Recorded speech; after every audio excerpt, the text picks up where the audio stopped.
Егер адамдар жеке шекараңа кіре беретін болса, онда осылай өзіңді қорғай аласың. Ересек адам ретінде жауап беруді үйренеміз. Мысалға, сен қашан үйленесің немесе қашан күйеуге шығасың деп айтатын болса, А1 деңгейінде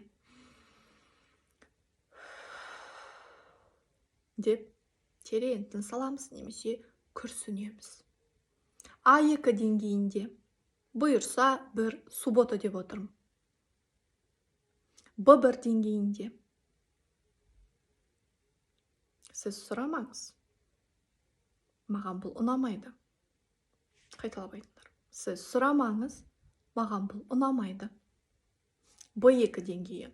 Бұл жерде уже біз психологиялық терминдерді қоса бастаймыз.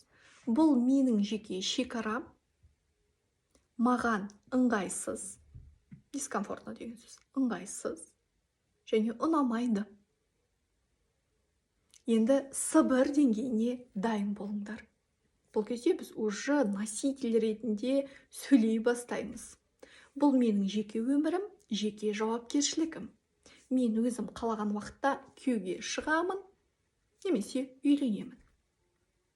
Енді С2 деңгейіне дайындалыңдар. Дайынсыңдар ма? Идите нахуй.